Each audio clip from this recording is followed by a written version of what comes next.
La dernière fois que je me suis rendue au Vietnam, c'était en février 2020.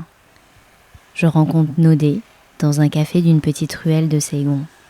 Il me parle de son parcours, de ses inspirations et de son installation dans le pays de ses origines, le Vietnam. Je n'avais même pas encore commencé le projet Banni. Cette discussion sera ensuite diffusée sur les ondes. C'est l'épisode 21 de Banni Podcast. Août 2024, me voilà de retour dans le pays de mes racines. Ça fait 3 ans que je travaille à amplifier les histoires liées à l'Asie, aux identités et cultures asiatiques avec Banni. Je reviens donc naturellement connectée avec ce pays qui m'a tant manqué et proposer un événement inédit. Le premier enregistrement de podcast au Vietnam avec un public et rencontrer les auditeurs et auditrices Banni qui habitent là-bas.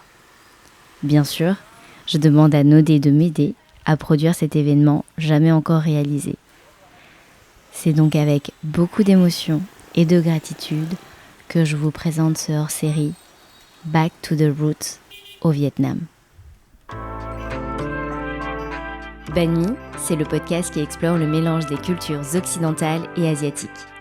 Banni Podcast se déguste sur le pouce, entre amis ou en famille, à toute heure de la journée, pour partager un bon moment et échanger sur des parcours de vie inspirants liés à l'Asie. Banni est un podcast créé et réalisé par Linda Nguyen et je vous retrouve un dimanche sur 2 pour un nouvel épisode. Pose-toi avec moi et écoute ce que je t'ai préparé. Bienvenue au premier événement Banni Média au Vietnam. Merci au Cocoon Rooftop, à Ziggy et à Nodé, à la coproduction de cet événement, parce que le talk est filmé. Il y a 3 caméras ce soir avec nous, parce qu'en fait, cette table ronde sera retransmise sur YouTube et en épisode de podcast. Grâce à Nodé, à ses équipes. Et donc, on peut applaudir aussi les garçons de la Capta avec Damien et Vin. Merci d'être là. Hugo au son, Hugo il est au son. Le talk durera 45 minutes avec une session Q&A où vous pourrez poser vos questions et on continuera la soirée à partir de 20h avec un DJ set avec Nodé, Kiki Raikkonen qui est là et Mess.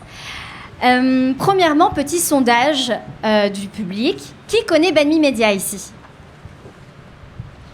Okay. Pas mal, ouais. Pour ceux et celles qui ne me connaissent pas, je m'appelle Linda, j'ai vécu 8 ans en Asie, de 2012 à 2020, et j'ai découvert les différentes nuances culturelles de ce grand continent. Je me suis demandé en rentrant en France, pourquoi il y a peu ou pas de contenu sur l'Asie et les identités asiatiques. En 2021, j'ai donc créé Banni. C'était un podcast. Maintenant, c'est un média et un collectif de créatifs qui parlent d'Asie, d'identité et de culture asiatique. Et on fait des interviews, on a un talk show, des créations sonores, mais aussi des événements et des collaborations avec des marques comme Uniqlo ou avec des institutions françaises comme le Musée national des arts asiatiques, du coup à Paris en France. Le nom de cet événement, c'est Back to the Roots, donc retour aux racines en français. Et pourquoi on l'a appelé comme ça ? Parce que j'ai voulu m'intéresser à ces Français d'origine asiatique et d'origine vietnamienne, là pour le coup ce soir, qui sont retournés dans le pays de leurs racines pour créer, entreprendre et poursuivre leur carrière professionnelle. Donc je vous propose ce soir la première table ronde inédite au Vietnam pour Banni. Merci d'être là, merci d'avoir répondu à l'appel et merci surtout à mes invités d'être présents. Je vais vous les présenter. Et on va répondre à la question tous ensemble, comment et pourquoi les Français d'origine vietnamienne sont revenus vivre au Vietnam ? En quoi le pays de leurs origines joue un rôle primordial pour créer, entreprendre et nourrir des ponts entre le Vietnam et la France ? Donc on a Hayan, vous pouvez l'applaudir. Bonjour. Hayan est scénariste et elle habite à Ho Chi Minh depuis 2020. Tu as fait des études d'économie puis de cinéma à Paris et tu as lancé ta première BD qui s'appelle Sam. C'est ta première œuvre en tant que scénariste. Oui. Et c'était pour raconter ton récit familial. Aujourd'hui, tu travailles dans l'industrie du livre et du cinéma. C'est ça. Alors, Nodé, vous pouvez l'applaudir aussi. Nodé, non seulement d'être le coproducteur de ce premier événement Banh Mi au Vietnam, il est aussi DJ, producteur de musique. Il a grandi à Paris. Il a fait ses armes dans le hip-hop français en collaborant avec des artistes tels que Youssoupha, PNL, Flint, La Secret Connection. Il s'est démarqué par son style unique, intégrant des samples de musique traditionnelle vietnamienne. C'est ça, c'est exactement ça. Tu as 100% raison, Linda. Et il y a Linda Mai Phong, que vous pouvez aussi applaudir. Bonsoir. Linda est directrice artistique dans la mode et le luxe. Et de 2009 à 2019, elle a vécu à Ho Chi Minh pour y développer des collections de mode éco-responsable inspirées par la richesse culturelle et textile du Vietnam. Une de tes dernières créations, c'est un très joli, magnifique foulard en soie avec la carte de Saigon que tu as illustrée du coup avec Melody Wong. Oui, tout à fait. Bon, merci de m'avoir invitée ce soir. Merci Linda. Et notre dernier invité, c'est Vu Quan Nguyen Mas. Il est auteur et depuis 2013, il est installé au Vietnam. Il travaille sur les thématiques de culture émergente, diversité et inclusion au travail et stratégie créative. En octobre 2024, il va publier son premier ouvrage et il est consultant script pour le cinéma et coécrit un documentaire sur la culture au Vietnam avec Nodé. Vous pouvez l'applaudir.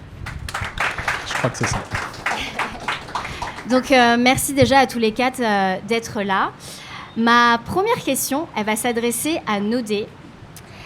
Alors moi, la dernière fois que je suis venue au Vietnam, c'était en 2020 où je t'ai interviewée. J'ai dû faire, petite anecdote très personnelle, mais j'ai dû faire un visa run. J'habitais à Bangkok et j'ai dû venir à Ho Chi Minh. Et puis je t'ai contacté sur les réseaux sociaux. Et pour un autre projet, Banh Mi n'existait pas encore. Je t'ai demandé, ouais, j'aimerais bien t'interviewer. Et tu m'as dit oui. À cette époque, c'était les débuts de la pandémie, donc ça commençait à ralentir un peu au niveau de l'activité. Et je t'avais posé la question, qu'est-ce que tu ressens au Vietnam depuis que tu t'y es installé ? Ça faisait à peine 2 ans que tu y étais. Et tu m'as dit, je sens que le Vietnam est en train de prendre un autre palier de vitesse. Il y a une énergie qui est en train de monter et les Viet Kieu, donc Vietnamiens qui sont nés et ou ont grandi à l'étranger, peuvent apporter un savoir-faire. C'est ce que tu me disais il y a 4 ans. Là, on est en 2024. Qu'est-ce qui a changé selon toi ? Bonne question. Je pense qu'il y a beaucoup de choses qui ont changé. Je pense que le Vietnam a pris le cap de vitesse comme on le sentait et que limite, maintenant, les Viet Kieu, on avait une plus-value qui est de moins en moins intéressante maintenant parce que tu as des Viet d'ici qui ont étudié à l'étranger, donc qui sont encore plus vietnamiens que nous, mais qui en même temps parlent très bien anglais, qui ont une connaissance de ce qui se passe en Occident, que ce soit en termes d'industrie ou même en termes culturels. Et donc maintenant, moi ce que je dis souvent aux Viet Kieu qui arrivent, c'est qu'on n'est plus en 2008 où tu peux arriver, tu dis bon truc et tu peux monter un business. Maintenant, il faut amener une vraie plus-value. Vaut mieux parler la langue parce que je pense qu'on est, je pense que ça devient ce qui n'était pas essentiel, je crois, il y a 10 ans. Il me semble que ça l'est de plus en plus. Donc voilà, je pense que c'est un univers encore plus challengeant, mais c'est toujours sympa, je pense. C'est toujours sympa. Ouais. Les Viet Kieu ont quand même toujours leur place ici, même si ça devient plus difficile. Ouais, je crois, mais par exemple, tu vois, comment depuis la pandémie, au niveau des visas, c'est moins évident. Je sens que le visa Viet Kieu, tu vois, pour expliquer, c'est que quand tu avais du sang vietnamien, tu pouvais réclamer une exemption de visa pendant 5 ans.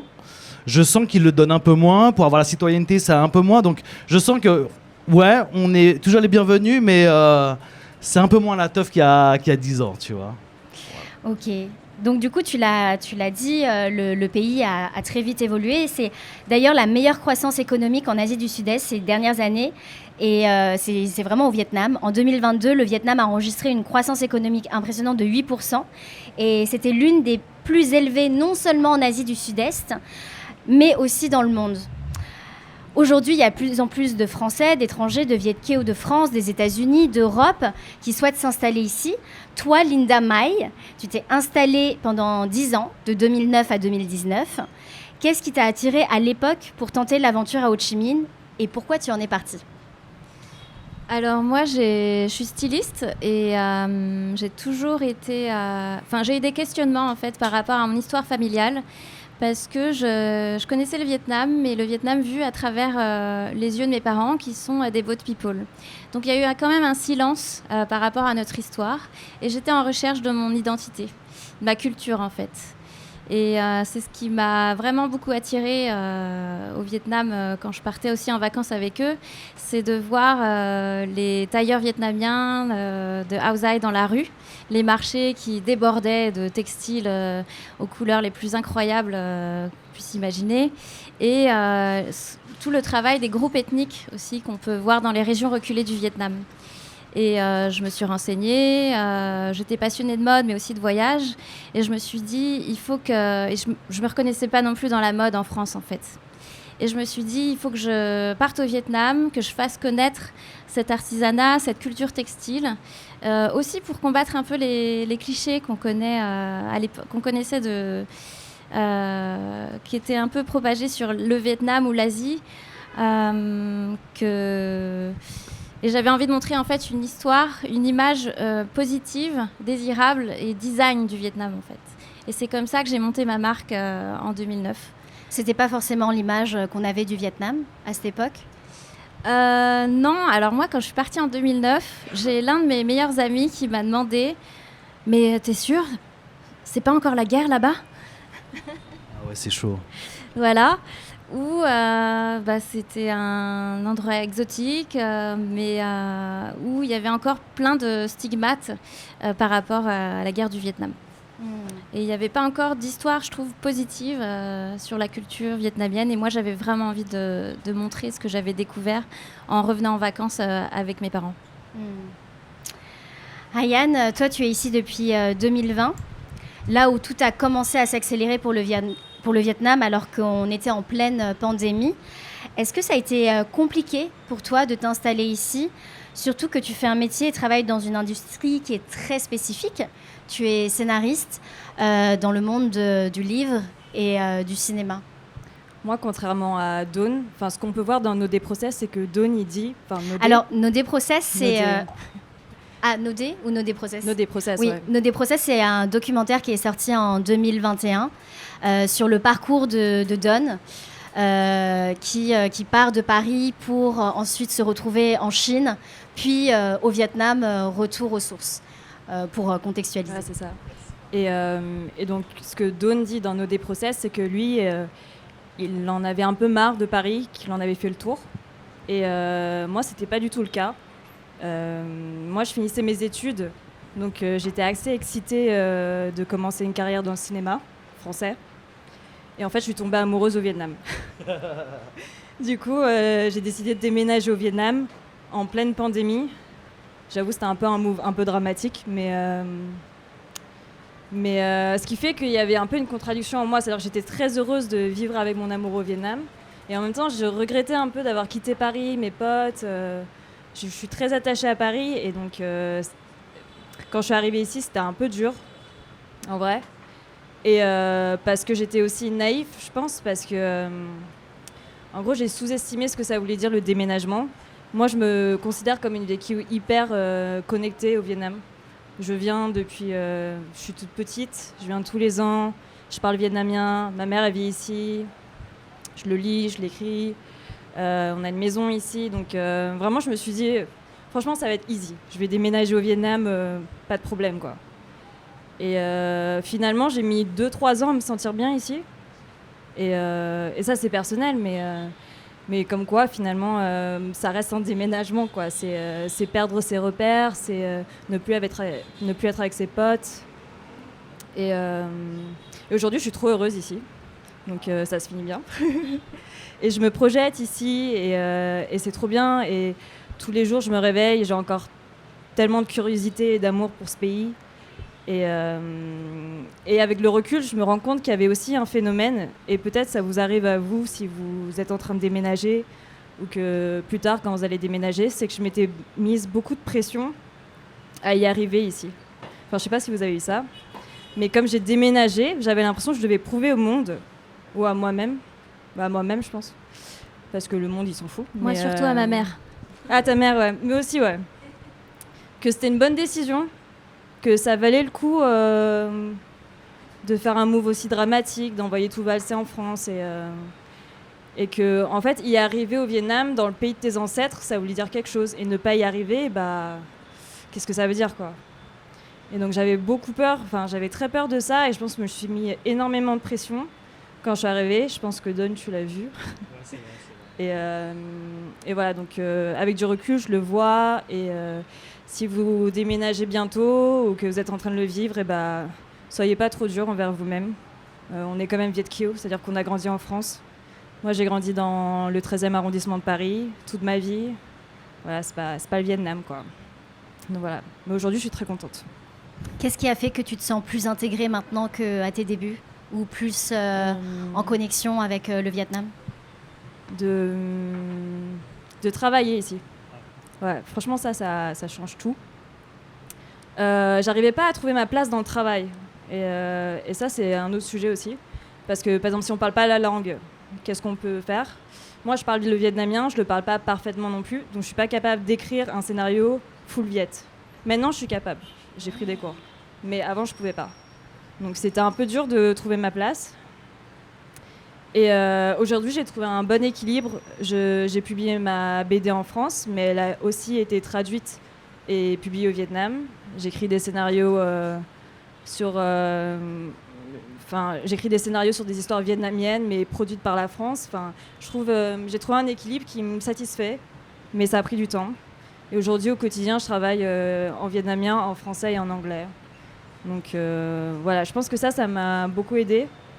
Et ouais, voilà. Vu Quan, ça fait 10 ans que tu es au Vietnam.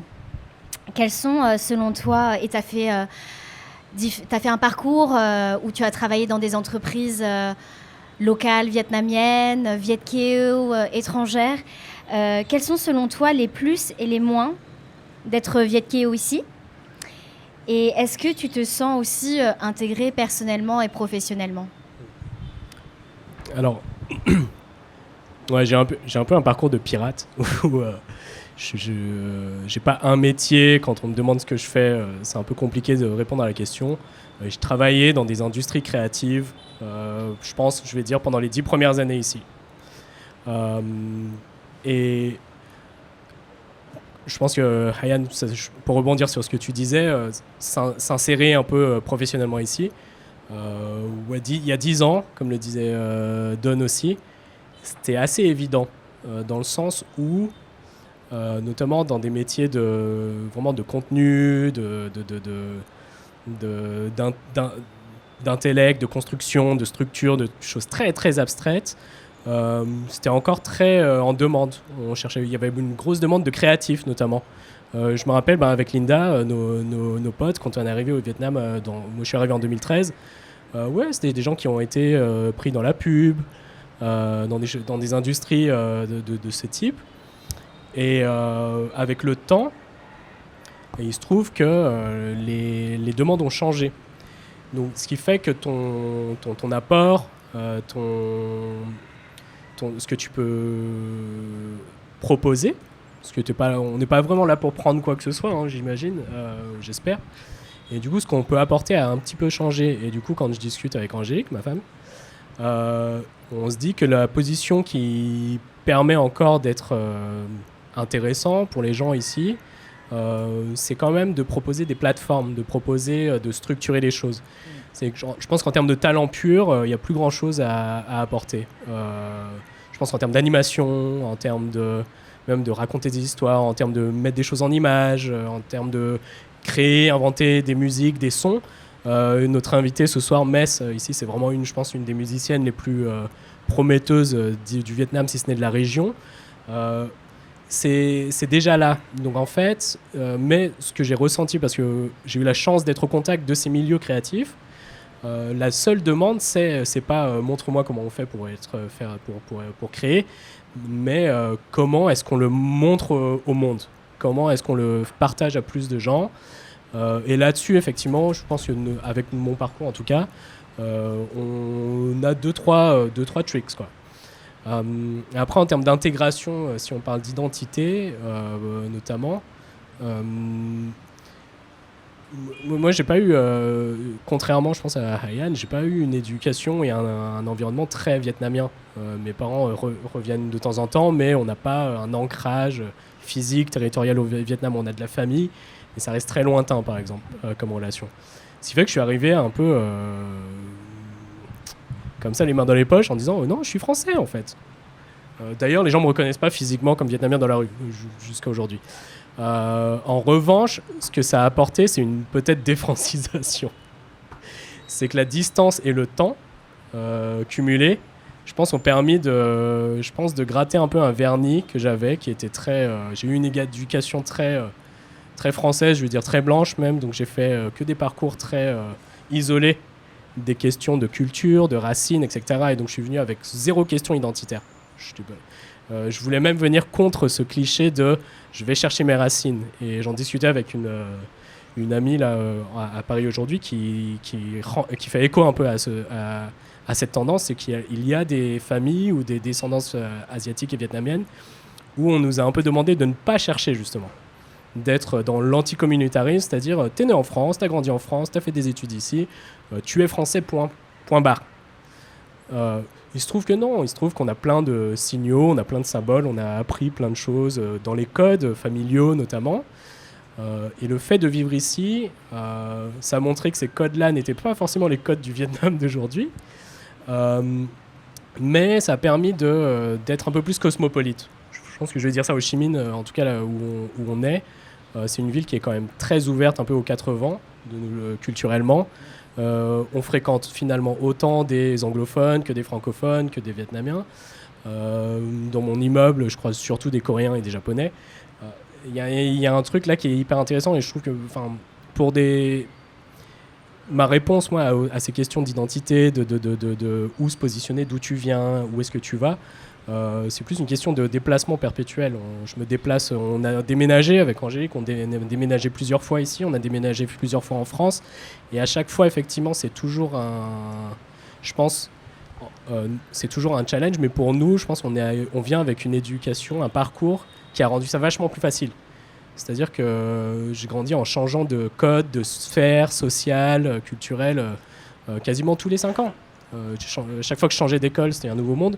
Changer de ville, c'est un nouveau monde. Et du coup, changer de pays, c'est devenu pas si compliqué que ça. Maintenant, est-ce qu'on sait qui on est? Je suis pas sûr. Et tu en parles dans ton premier livre que tu vas sortir en octobre. Qu'est-ce qui a déclenché cette envie de parler de toi et de ce parcours transfuge un peu de classe et d'identité? Alors, à la base, je suis hyper relou sur les réseaux sociaux. Je partage tout le temps mon avis. Je crois que on m'a dit, c'est un truc de mec. Quand tu écris en tant qu'homme, souvent tu as envie de t'approprier le monde. Et c'est une femme qui m'a dit ça. Qui me dit, mais nous les femmes, on nous a appris plutôt à exprimer des choses intimes. Il y a eu un déclencheur qui fait que j'ai écrit des choses très très très intimes et qui vont être très très très publiques. Et je pense que c'est quelque chose notamment que les premières personnes à qui j'ai fait lire, notamment ce sont ces 2 personnes ici. Et ça c'est déjà un déclencheur, c'est quand tu as confiance en des personnes qui te renvoient une forme de bienveillance, de compréhension et d'ouverture d'esprit, ça te permet de rentrer dans une démarche et pas de faire juste un journal dans ton coin. Donc quand j'ai eu des retours, un des retours c'était par exemple, Nodé tu me confirmes, c'est mais waouh, on lit pas ça, ou c'est quand même fou d'oser dire les choses, en tout cas de cette manière. Et donc à la base je bloguais avant, je parlais du monde, et cette nana me dit ouais mais donc parler de l'intime c'est quelque chose d'un peu différent. Et donc le déclencheur il est dans avoir une communauté. Et quand je disais donc à la question précédente, est-ce que je sais vraiment qui je suis? Je ne suis pas sûr. En tout cas, s'il y a une identité que j'ai trouvée, c'est celle mixte, diverse et riche et très encourageante que j'ai rencontrée ici. Il y a en fait même Linda qui était là il y a 10 ans. C'était une des premières personnes que j'ai rencontrées ici. C'est pareil, c'est des rencontres qui te libèrent plus qu'elles ne t'aliènent. Et sans faire de généralité, il se trouve que quand je partage des choses avec des amis basés en France, la sensation est plutôt l'inverse. C'est qu'on me dit, toujours avec bienveillance, hein, ça reste des amis, c'est super, mais souvent le retour est quand même plus négatif. C'est attention à ceci, attention à cela, est-ce que tu es sûr ? Et c'est tout le contraire que je pense j'ai ressenti en tout cas auprès de personnes qui ont soit vécu ici à un certain moment, soit qui vivent et qui font les choses ici. Alors avec Banmi Media, je rencontre de plus en plus d'auditeurs, d'auditrices qui souhaitent justement reconnecter avec le pays de leurs origines et peut-être aussi y vivre comme vous l'avez fait.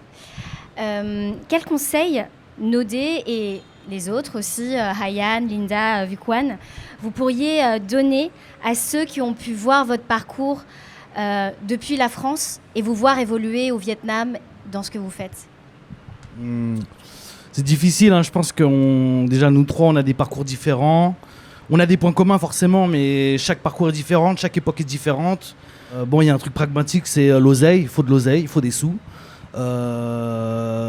Si tu arrives les mains vides, sans diplôme, sans rien, en espérant choper le jackpot, voilà, moi ce que je dis souvent, parce que je vois les jeunes et ils disent ah ouais c'est super et tout, et je leur dis les gars, c'est pas l'Eldorado, il n'y a pas de l'or qui touche au sol. Il y a des opportunités, il y a des super opportunités, mais il faut cravacher quoi.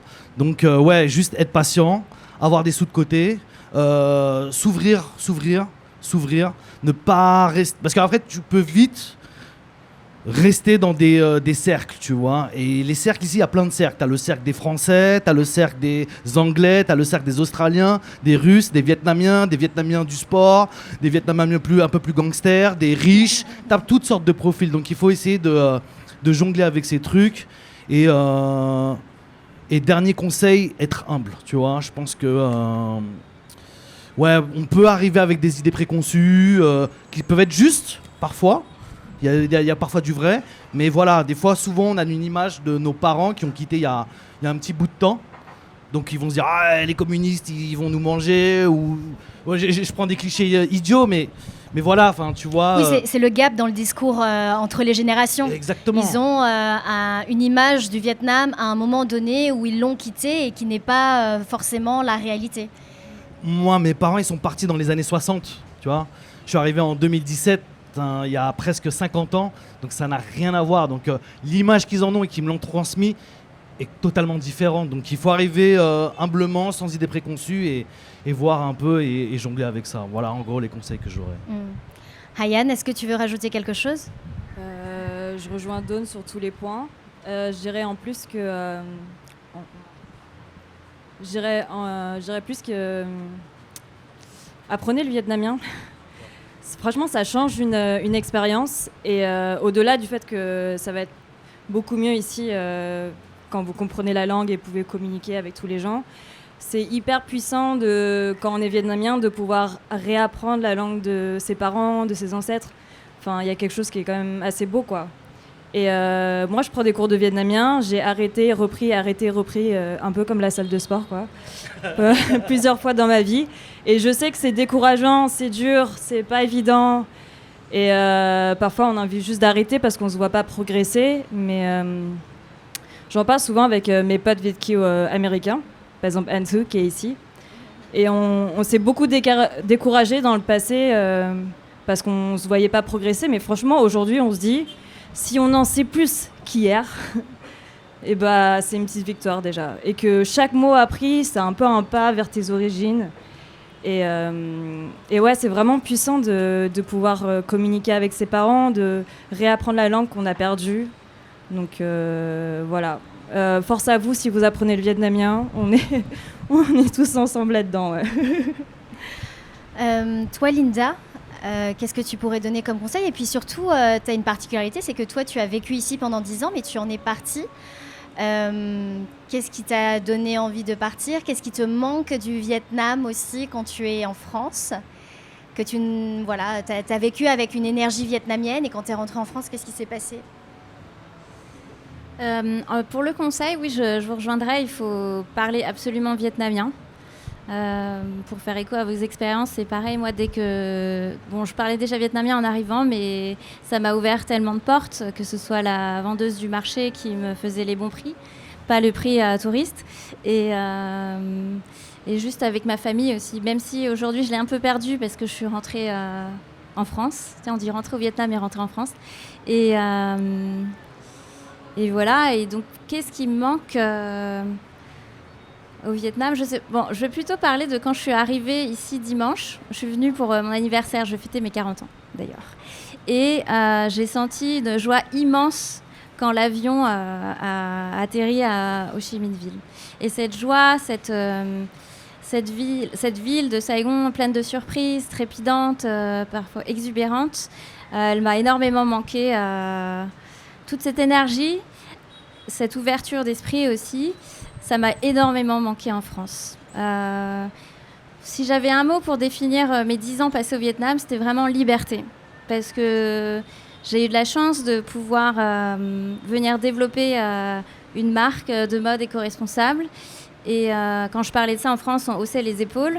Quand j'en parlais au Vietnam, les gens me disaient allez, go, tout est permis ici en fait. Essaye, si tu te rates, c'est pas grave, tu feras autre chose.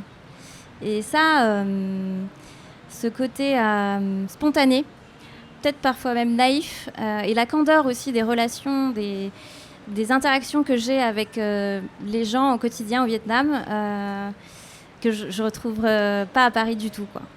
Surtout pas dans le métro. Mais voilà, c'est vraiment un grand shot d'énergie et de joie et d'inspiration. Et toi, Vu-Quan, si tu avais quelques conseils à donner aux gens qui voudraient s'installer ici? Comme je disais, c'est une ville, en tout cas Ho Chi Minh, je pense que déménager, arriver à Hanoï, c'est une autre question que je ne maîtrise pas, mais on m'a dit que c'était différent.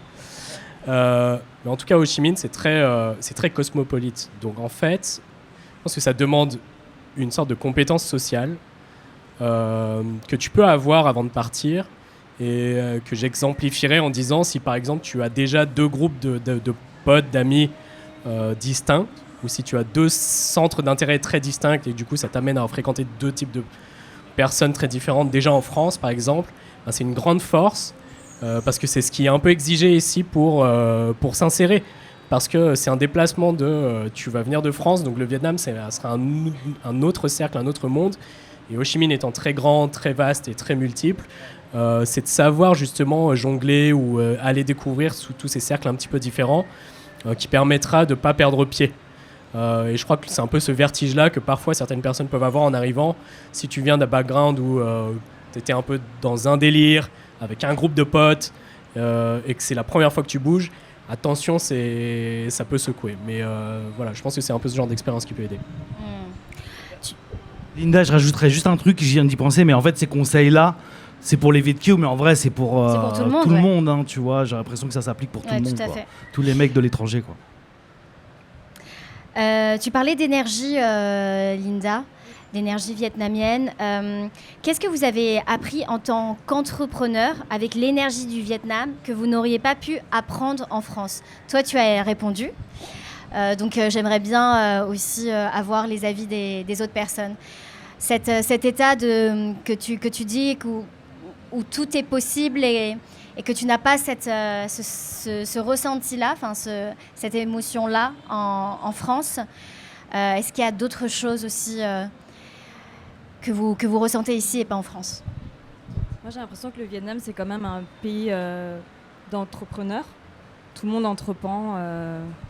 Et je rejoins Linda sur le fait qu'ils osent ici. En fait, tout est possible parce que les gens, ils s'empêchent pas, ils se mettent pas de barrières. Et ça, c'est assez beau de vouloir essayer, de vouloir se donner la chance. S'il y a un truc qui nous plaît, vas-y, la vidéo, ça me plaît, je vais faire un clip. J'ai l'impression que par rapport à l'esprit à Paris, ici, le concept de légitimité, il est quand même... les gens, ils en parlent pas tant que ça, quoi. Et moi, ça m'a beaucoup aidé parce que de voir que les gens, ils ont envie d'écrire, du coup, ils écrivent. On parle beaucoup de représentation en France, mais par exemple, quand on vit ici, on décentre forcément notre regard. Et c'est un peu évident, mais si tu regardes quand tu viens au Vietnam ou quand tu habites ici, toutes les professions, aussi diverses soient-elles, sont occupées par des personnes vietnamiennes. Donc à la télé, tous les comédiens, les comédiennes, c'est des Vietnamiens. À la radio, les musiciens, pareil. Tu rentres dans une librairie, les auteurs, les autrices aussi. Y a quand même, c'est assez puissant et ça donne de la force de voir des gens d'origine vietnamienne occuper tous les postes possibles et pas se mettre pas s'empêcher ou écarter une carrière directe parce que on a l'impression qu'il n'y a pas beaucoup d'acteurs vietnamiens alors que c'est pas vrai. C'est juste que c'est vrai que quand on est en France, on voit que ce qui se passe en France, mais si on vient ici, et ça vaut pour les métiers, mais aussi les pratiques artistiques, sportives. Et ça fait vraiment du bien de venir ici, et je pense que c'est pas forcément quand tu habites ici, mais quand tu es de passage, il y a quelque chose qui te donne de la force, quoi. Là-dessus, je suis complètement d'accord. Hein. Moi, je viens de la musique, à la base du hip-hop. Et je sentais que j'étais arrivé au bout d'un truc où à un moment, c'était Youssoupha notamment qui m'a dit « Connecte-toi avec tes origines dans ta musique ». Et je regarde, je lève les yeux et je me dis « Putain, mais en fait, à Paris, je suis pas tout seul, tu vois. Ce serait faux de dire ça, mais on est vraiment pas beaucoup. » J'ai l'impression que ça s'est développé un peu plus dans la génération d'après. Mais on était vraiment pas beaucoup, tu vois. On était vraiment très très peu. Donc c'est quand même agréable de voir des Asiates ici dans un pays où tout le monde est asiate et fait de la musique. Donc pour moi c'est assez agréable, tu vois, c'est assez confortable.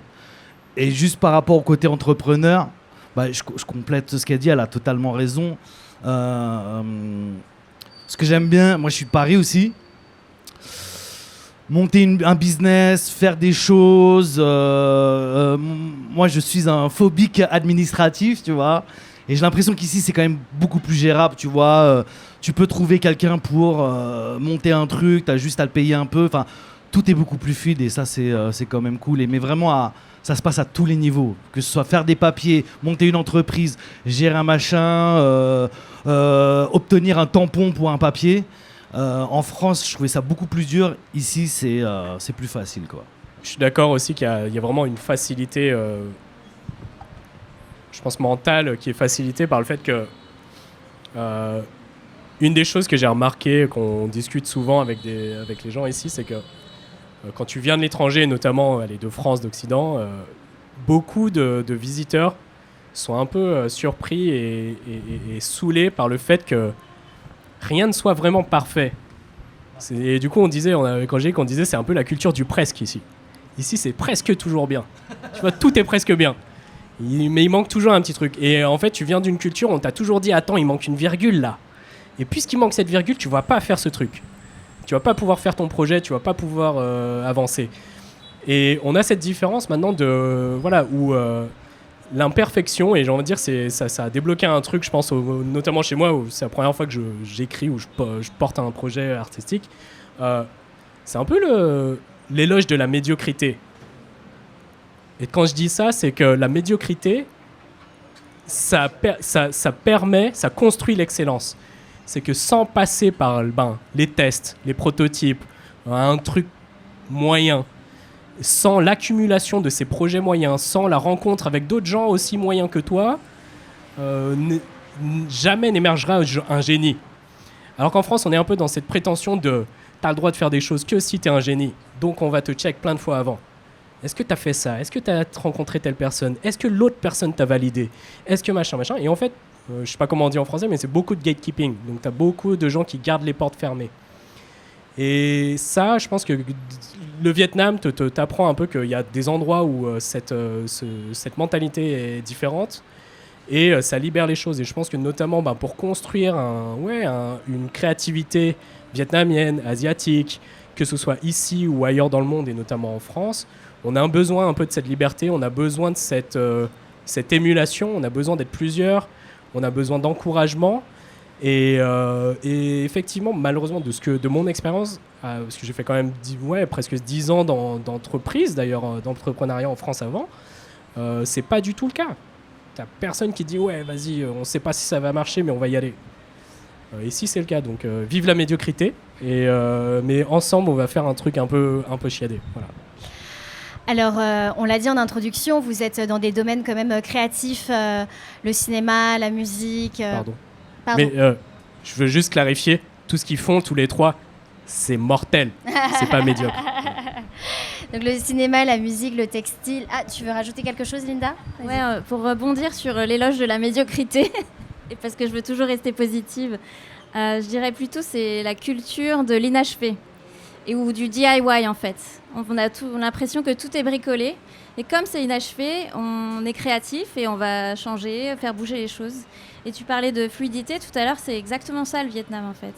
Et c'est ça qui rend notre travail beau et qui fait que les Vietnamiens et nous-mêmes, on est hyper créatifs aussi. Donc du coup, vous êtes dans différentes industries de création. Aujourd'hui, vous nourrissez aussi ce lien entre la France et le Vietnam. Est-ce que vous sentez aujourd'hui en France plus d'intérêt sur les sujets liés aux créations venues du Vietnam et en quoi vos cultures hybrides sont une plus-value pour vos industries respectives? Je pense à toi par exemple, Hayan, parce que tu as fait une tournée pour ta BD en France et aussi au Canada et dans d'autres pays d'Europe aussi francophones, je pense. Nodé aussi avec ta musique, Linda Mai avec ton foulard en soie que tu viens de sortir, et puis toi, bien évidemment, Vuquan, qui va sortir ton premier livre. Peut-être que tu as été déjà en contact avec des maisons d'édition. Quel a été ce rapport de « Ah, je suis en train de raconter une histoire par le biais de ma création sur le pays de mes origines ». Comment c'est reçu aujourd'hui en France? Alors moi, je ne saurais pas trop l'expliquer, mais je doute de plein de choses dans la vie, mais j'ai jamais douté que Song trouvera un éditeur. Et Pauline, mon illustratrice, non plus. Ça veut dire qu'on a toujours su que l'histoire de ma mère, elle méritait d'être racontée et que personne allait me dire le contraire, quoi. Ça me semblait aberrant qu'on puisse me dire le contraire, quoi. Et en fait, on a envoyé le dossier à plein de maisons d'édition. Et il se trouve qu'on a eu des réponses positives très rapidement. Et il y a un facteur chance, je pense. Il y a un facteur chance, et ça, c'est pas pour discréditer notre travail, parce qu'on a travaillé avec Pauline et l'histoire, elle est solide. C'est juste que je pense qu'il y a un facteur chance, c'est à quel moment t'envoies ton manuscrit en maison d'édition, ça correspond à quel moment de l'année, etc. Et politiquement, est-ce qu'ils sont prêts à recevoir ces récits-là ou pas, quoi. Moi, je vais parler que pour la bande dessinée.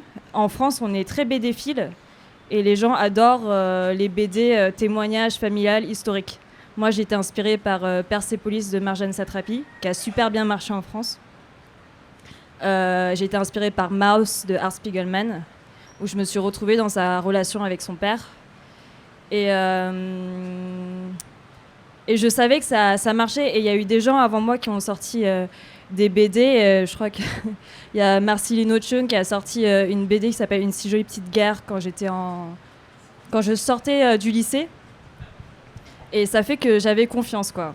Et on a eu raison. Et en fait, on a signé. Il y a d'autres maisons d'édition qui ont dit oui. On a pu regarder toutes les offres. Et je voulais juste raconter qu'on a réussi à réaliser notre rêve avec Pauline, parce que quand on a sorti Song, on a présenté la BD au Festival d'Angoulême. Donc c'est un grand festival international de bande dessinée. Et il se trouve que le stand d'Ankama, il est dans la bulle principale. Donc imaginez, le stand, il est à l'entrée, dans la bulle principale d'Angoulême. Et cette année-là, la maison d'édition et nos éditrices ont décidé que tout le stand serait aux couleurs de Song. Donc il y avait une bâche énorme sur plusieurs mètres, où il y avait moi, ma mère et Som, un mot viet en énorme, à l'entrée d'Angoulême. Et déjà avec Pauline, on était un peu bouche bée, mais je sais qu'il y a plein de festivaliers qui sont venus nous voir et qui ont fait...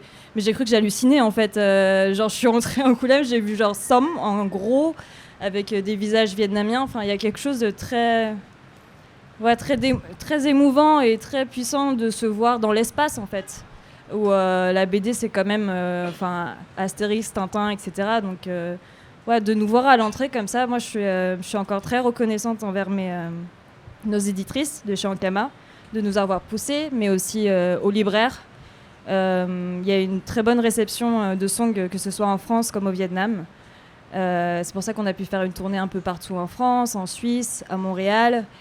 Et on est aussi très présente en librairie. Et ça, c'est trop bien.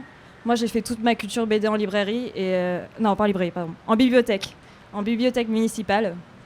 Ouais, moi, j'ai fait toute ma culture en bibliothèque municipale et c'est hyper important qu'elle soit disponible et accessible, en fait. Et voilà. Et pour revenir au sujet, moi, je pense que je suis passée par une adolescence où j'ai un peu renié mes origines, comme tout le monde, quoi, où j'en avais un peu honte. Mais après ça, je crois que je suis arrivée au lycée et depuis, je suis trop fière des Vietnamiennes. Enfin, j'ai toujours su que c'était une force. Et dans tout ce que je crée aujourd'hui, je suis sûre que ça intéresse les gens, que c'est ça ma force, que c'est mon identité, elle est indissociable de ma personnalité, de la manière dont je réfléchis et ça fait ma différence aussi.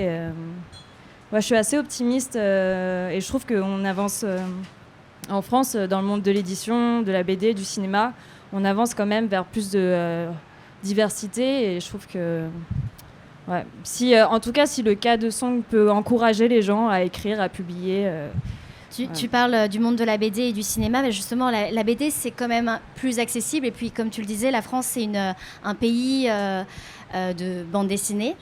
Toi qui es aussi scénariste dans le cinéma, est-ce que tu sens qu'il y a plus d'intérêt et d'envie de raconter des histoires vietnamiennes en France? On le voit en ce moment aux États-Unis avec des séries comme The Sympathizer ou je ne sais pas ce qu'il y a eu d'autres vietnamiens. Il y a un film qui va Beef de Accidental Getaway Driver qui a gagné au Sundance Festival où il y a l'acteur Hip Kang-ye qui joue dedans en acteur principal, etc. Donc il y a de plus en plus de highlights et d'amplification des histoires vietnamiennes et des diasporas vietnamiennes. Est-ce que c'est le cas en France, dans le cinéma? Je pense qu'on a toujours un temps de retard par rapport aux États-Unis. C'est assez clair. Mais moi, je suis passée par l'école de cinéma. Et il se trouve qu'il n'y avait pas de Vietnamiens dans ma classe. Et c'est pour dire que je pense qu'il va falloir un temps pour qu'on se donne la chance, l'opportunité et qu'on ait confiance en nous pour raconter nos histoires. Ça va prendre un petit temps, mais qu'une fois deux personnes auront réussi, ça va ouvrir la porte moi je pense que c'est hyper important aussi de créer peut-être des workshops pour aider les gens à raconter leur histoire parce qu'en vrai raconter une histoire il y a quand même je sais pas, c'est un art, il y a une technique et tout, etc. Et peut-être qu'il y en a ils n'ont pas accès à ça, ils savent pas comment y aller. Une école de cinéma, si c'est pas une école publique, c'est assez cher, donc je sais que toi tu étais chez DV+, donc je pense qu'on va vers là quoi, mais ça va prendre un petit temps. Ouais. Du coup, pour Nodé ou Linda, est-ce que vous avez plus d'intérêt de la France dans vos industries respectives envers vos histoires vietnamiennes à travers la musique, par exemple? Moi, je crois pas. En fait, je suis positif comme Hayat, mais je suis un peu plus... faut être patient, quoi. Faut être patient, tu vois...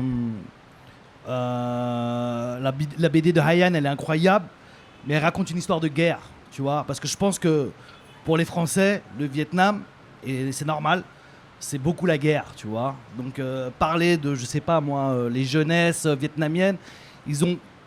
Mais je sens qu'on est au point de départ, parce que là, je sens qu'il y a plein de médias qui veulent faire des reportages ici, sur reportages sur les les Français d'origine vietnamienne qui reviennent vivre, mais ils sont en mode il se passe un truc. Et pourquoi ils ont eu ce signal? Parce qu'ils ont vu le taux de croissance, tu vois. Donc ils sont encore dans ce truc de il se passe un truc là, mais ils savent pas c'est quoi, tu vois. Donc tu vois, par exemple là, je sais qu'on fait avec vous quoi, donc commence un documentaire sur la scène hip-hop au Vietnam. Tranquille, tu vois, je sais que ça va pas se taper pour nous signer et avoir un deal. Mais on le fait parce qu'on est confiant et que ça va prendre du temps. Mais voilà, et surtout, comme on vous avait dit, la France, c'est plus lent que les États-Unis, tu vois. Donc il faut être patient, surtout en France. Alors moi, je vais parler de mon expérience industrie de la mode. Et faut savoir que ma marque, elle était ancrée dans deux niches, la mode éco-responsable et fabriquée au Vietnam avec des textiles artisanaux vietnamiens. Et aussi en collaboration avec des artistes vietnamiens. Donc ce qu'on appelle des industries, des concepts un peu de niche.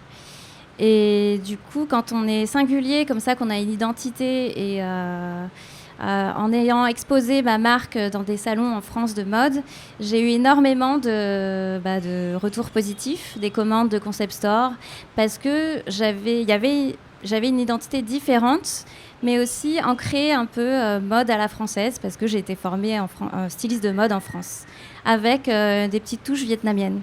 Avec le temps, c'est devenu beaucoup plus vietnamien, avec toujours un style urbain. Mais je ne sais pas si j'ai eu de la chance, c'était le bon moment aussi pour la mode éco-responsable ou la mode éthique. Mais j'ai eu des parutions dans les Vogue, les Elle, l'Officiel. Il n'y avait pas d'influenceurs à l'époque. Mais des défilés de mode avec des stars qui portaient mes vêtements. Et c'était chouette en fait de retourner après dans les villages complètement paumés dans le nord du Vietnam et de donner le Vogue aux artisanes qui ont créé ces tissus, quoi. Et de leur dire, regardez les filles, votre travail est dans Vogue, quoi. Et j'ai trouvé ça génial. Et pour ça, le Vietnam m'a vraiment offert ça aussi et m'a aussi aidé à accompagner à développer mon propre langage créatif. Et aujourd'hui, comment il s'exprime, c'est avec cette carte de Saigon. Toujours pour promouvoir ma ville de cœur et le Vietnam. Et illustrer un peu que mon identité, c'est un voyage. Ce sera, je pense, un voyage sans fin, et tant mieux. Et une carte que je redessine, que je fais redessiner tous les 5 ans, avec mes spots préférés à Saigon, mes boui-boui, les nouveaux lieux culturels, des bars, des magasins de design, etc., où les personnes qui l'achètent pourront accéder aux lieux que je recommande et que mes amis sur place recommandent. Merci Linda. Et toi, Vuquan, donc du coup, tu débutes dans le milieu du livre, tu as écrit ton manuscrit. Est-ce que tu l'as envoyé à des maisons d'édition françaises ? Quelle a été en fait leur réponse ? Est-ce que tu as eu des réponses déjà ? Alors avant d'envoyer, je vais même revenir un peu avant, parce que ce travail, je pense que il est inspiré par, en fait, je le disais tout à l'heure, c'est une émulation collective, il est inspiré par ces personnes, par exemple. Dont je suis très fier d'être parmi eux, parce que il y a besoin, on se pose une question tous, notamment les personnes de couleur, on va dire, en France. On se pose toujours la question, est-ce qu'on a le droit d'écrire ? Est-ce qu'on a le droit de faire de la musique ? Est-ce qu'on a le droit de sortir des vêtements et de dire, tiens, ça c'est notre idée ? Je dis ça parce que je me suis posé la question et de manière collective, en sondant d'autres personnes qui n'ont pas encore eu le courage, l'alignement des ressources, des parcours, des chances, etc., des fortunes pour déjà sortir des choses, ces gens-là m'ont tous dit on ne sait pas si on a le droit en fait, donc on n'ose pas, donc on ne le fait pas. Et mon projet, il vient un peu faire ce pont entre celles et ceux qui sont déjà des pionniers, des pionnières dans différentes disciplines et celles et ceux qui sont encore dans le doute. Et du coup, donc, ce projet, je l'ai porté avec une sorte de... Je pense, si j'ai une qualité à retenir, c'est que je n'ai pas trop peur en fait, de casser des portes.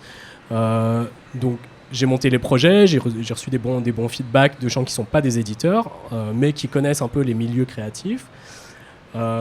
Donc je me suis dit, ok, en France, qui veut bien suivre ou s'intéresser à un récit d'origine vietnamienne, qui questionne justement des choses qui de nos jours, alors vous savez, on est en 2024, il y a eu des élections il n'y a pas longtemps, il y a des choses qui se passent sur les réseaux ou dans la rue qui ne sont pas super cool pour les personnes racisées.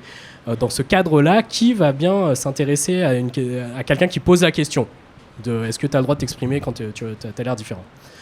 Donc je suis allé voir plutôt des maisons qui sont engagées, donc elles ont des partis pris, que ce soit le féminisme ou l'antiracisme, etc.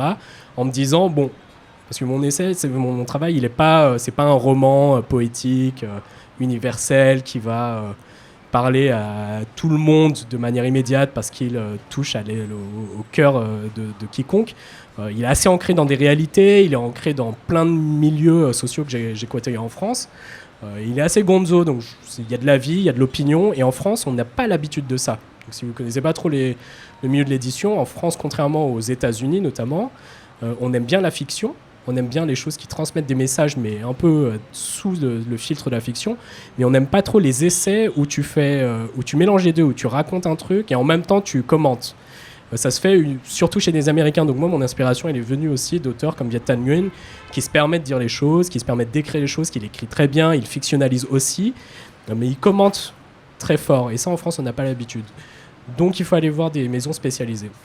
Mais même là, donc il y a un peu de challenge, c'est que tu as des maisons spécialisées qui sont très très académiques. Et pour être transparent, moi j'ai à peu près raté toutes mes fins d'études. À chaque fois, j'étais très fort à passer des concours parce que je suis vietnamien, mais j'étais très mauvais à sortir des écoles parce qu'il fallait rendre des choses dans des boîtes. Donc faire quelque chose d'académique, c'était pas forcément possible. Et puis les maisons que je suis allé voir ont répondu. En revanche, elles n'ont pas le temps. Parce qu'en France, notamment sur les sujets de société, il y a énormément de questions en ce moment sur la place des femmes, sur la place des autres minorités. Et donc, il y a déjà des choses qui sortent. Je pense que mon récit s'y ressemble à quelque chose. Si vous avez l'occasion de lire, il y a ces deux autrices, ces deux meufs rebeux, c'est Kautara Archi, qui a un ouvrage qui s'appelle « Comme nous existons », et l'autre c'est Nesrine Slaoui qui s'appelle « Illégitime ». Et je m'y suis retrouvé, parce qu'il n'y avait pas d'Asiate pour raconter ça, mais qui raconte le même parcours que moi. C'est-à-dire, nos parents nous ont placés dans des écoles catholiques, privées, blanches, pour qu'on ait les parcours d'exception, parce que c'est ce qu'on t'apprend en France, c'est que là, ça, c'est l'autoroute vers la réussite. Et puis derrière, Sciences Po, machin. Mais on est arrivé, comme ces deux autrices-là, je suis arrivé tout seul dans ces milieux-là. Donc raconter ça, déjà, elles sont les premières à être publiées de notre génération avec ce genre de récit. Donc un Vietnamien, je pense que c'est clairement, on m'a dit, on n'a pas le temps parce que ces maisons notamment n'ont pas les ressources. Elles sont petites, ce ne sont pas des grandes boîtes. Donc je trouve que, en gros, fair play. Donc il a fallu pirater le système. Et la manière de le faire, c'est de dire, et répondre à ta question, est-ce qu'on sent un intérêt pour les questions d'identité, de culture, de diversité, notamment venues d'enfants de l'immigration asiatique. Oui, il y en a, et en fait, Banmi Media en fait partie, et fait partie des rares initiatives qui le font de manière structurée, de qualité. On découvre plein de profils, plein de faiseurs, de raconteurs, de gens qui ont plein de profils différents, que vous retrouvez chez Banmi Media dans le podcast. Et ça, je suis venu voir Linda en disant, écoute, tu publies déjà, non, en fait, parce que tu publies la voix de gens qui, pour une fois, me ressemblent à Ayane ou ressemblent à Linda, tu vois, ou ressemblent à Nodé. Et donc, est-ce qu'on ne devrait pas faire quelque chose ensemble ? Voilà. Et voilà, et c'est comme... Donc à la rentrée, on est en train de préparer la sortie du livre de Vu Quan. Et j'espère que vous serez là pour l'accueillir. En tout cas, c'était hyper intéressant de parler avec chacune de vous. C'est très émouvant pour moi d'être ici, de faire le premier événement Banmi au Vietnam. C'est aussi en partie grâce à Nodé, parce que sans ta rencontre en 2020, on n'en serait pas là. Et on s'est rencontrés à un café en bas de chez toi, à siroter un tchada. Et puis là, on se retrouve sur la skyline derrière nous de Ho Chi Minh et à faire un podcast. Donc c'est cool. Donc merci encore à vous. Vous pouvez les applaudir s'il vous plaît. On va faire une petite session Q&A. Si jamais vous avez des questions, c'est vraiment le moment. Et j'en profite aussi pour dire que c'est le premier événement en Asie. Mais ce soir, au Cocoon, il y a aussi deux créatifs qui viennent du Cambodge. C'est Fonky et Sok Vissal, avec qui je vais faire le deuxième événement en Asie. Ce sera à Phnom Penh et ce sera dans 10 jours.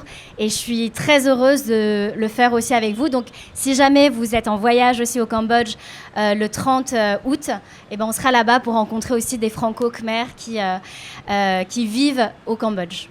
Voilà. Alors, si vous avez des questions, n'hésitez pas, c'est le moment. Déjà, merci Banmi Media pour rassembler ces créatifs de la scène franco-vietnamienne ici à Saigon. Premièrement, donc, je m'appelle Lai, je suis français d'origine vietnamienne. Ok, j'ai compris. Je vais reprendre les cours de vietnamien. Merci. Deuxièmement, et j'en ai que 2, je vous rassure, ma question, c'est plus une réflexion. On parle de comment vous vous sentez aujourd'hui sur vos projets créatifs, mais j'aimerais savoir aussi comment vous voyez le futur par rapport à votre position de maintenant sur ce qui est des créatifs purs qui viennent du Vietnam, qui sont ici et qui vraiment sont stimulés et qui continuent à faire parler d'eux et à vraiment vous montrer à vous aussi qu'ils sont capables de plein de choses. Et aussi, comment vous voyez cette chose-là sur le plan international, global? Je vais laisser les autres répondre, mais j'ai juste une réaction très rapide. Perso, je pense qu'on est des réfugiés ici. Ok, et on espère que les créas, le futur de la créativité au Vietnam va nous donner l'asile pour qu'on puisse continuer à être à côté, à être inspiré par ce qu'ils font. Et je pense qu'on est chez eux. Salut Lai. Alors, C'est une... moi,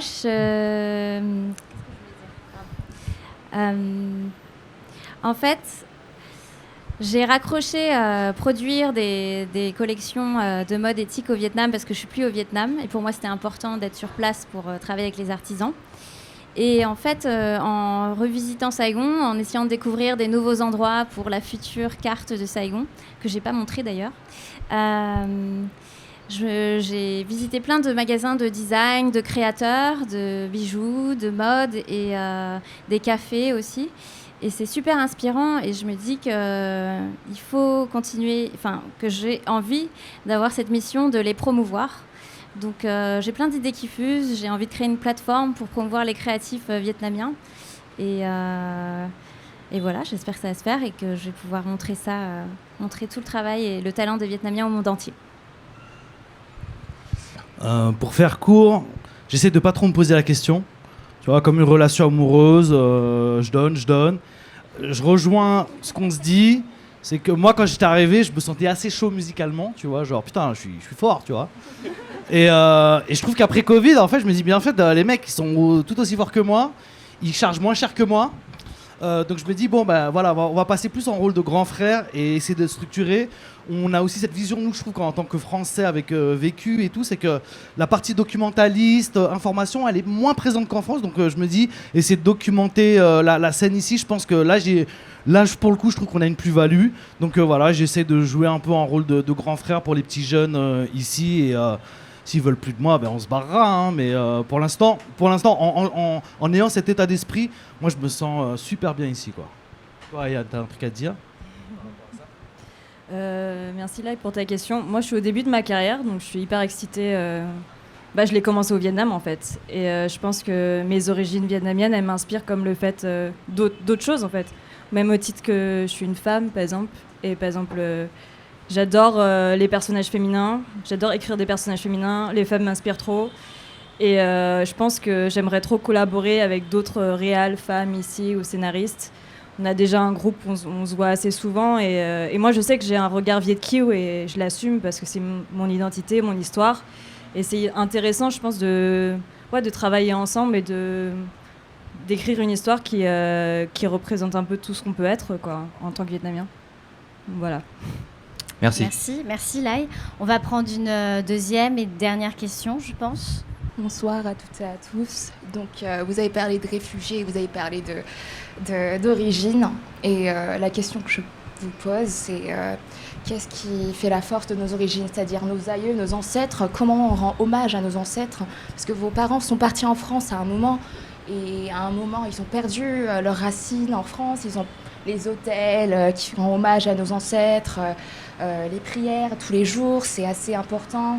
Même si c'est assez anodin, à mon avis, aujourd'hui, pour les jeunes surtout. Mais on a cette pression, avec mes parents surtout, de rendre hommage à nos ancêtres. Et comment est-ce que vous faites cela?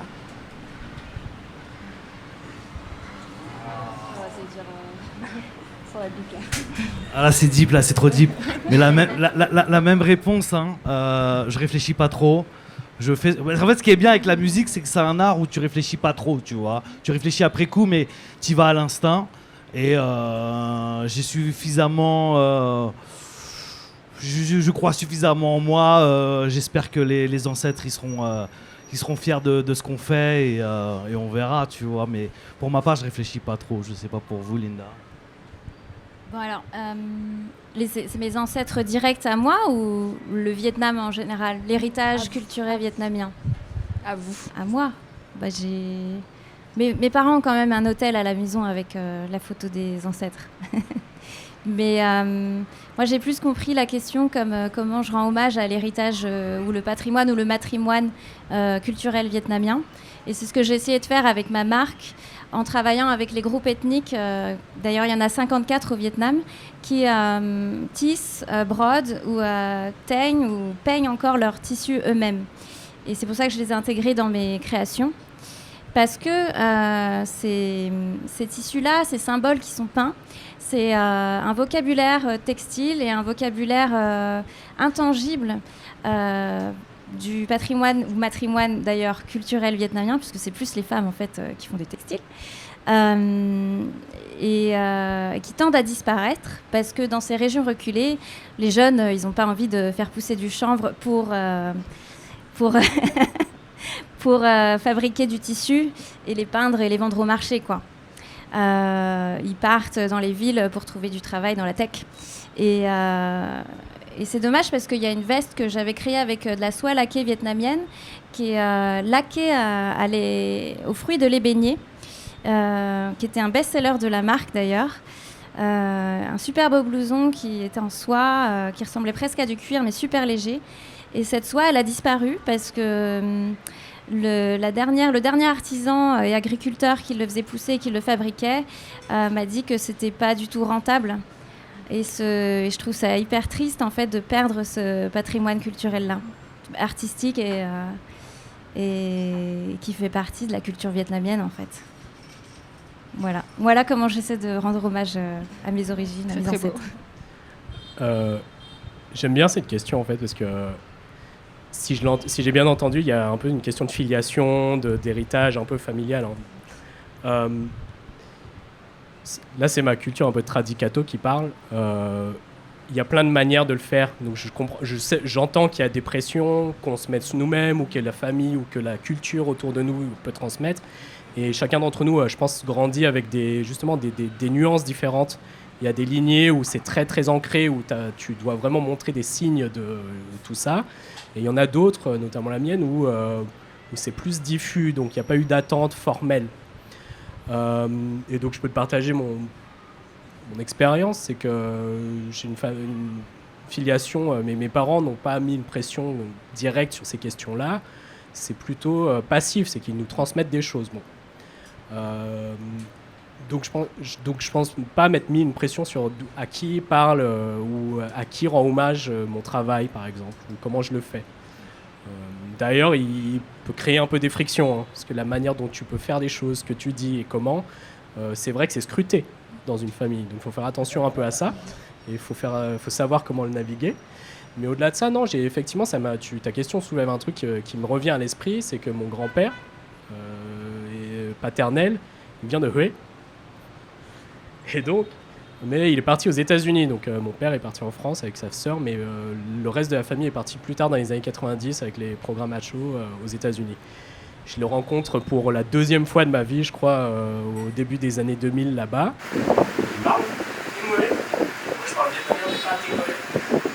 Tu m'as dit un truc, on a dû me traduire. Il m'a dit que tu fasses, sois fier. Merci encore aux invités. Donc, merci à Hayan, à Nodé, à Linda Maifong et à Vu Quan d'avoir été là pour le premier événement Banh Mi. Est-ce que vous pouvez encore les applaudir, s'il vous plaît? Merci, Linda.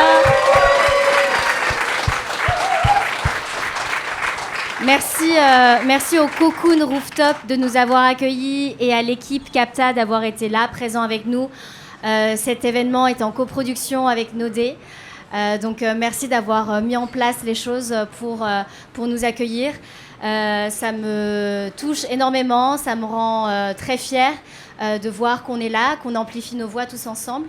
Et puis on va passer une bonne soirée parce qu'après il y a un DJ set avec Nodé, Mess, Kiki Raikkonen. Ça commence dans quelques minutes. Et puis ça commence maintenant. Et puis vous pouvez aller au bar pour commander à boire et à manger. Il y a un menu spécial pour ce soir, rien que pour nous. Donc voilà, merci à tous. J'espère que vous avez aimé cet épisode hors série Back to the Roots au Vietnam. Encore merci à mes invités, au public d'avoir été présent pour cette première à Ho Chi Minh Ville, au Cocoon Rooftop de nous avoir accueillis et à Nodé à la coproduction ainsi qu'à toute l'équipe technique, vidéo et son. Vu Quan a lancé son crowdfunding pour son premier ouvrage, Le privilège de la banane.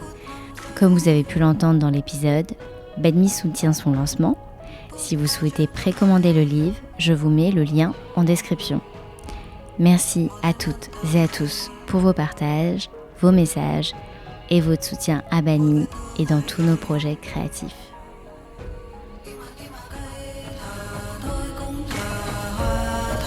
Chuyên cùng thờ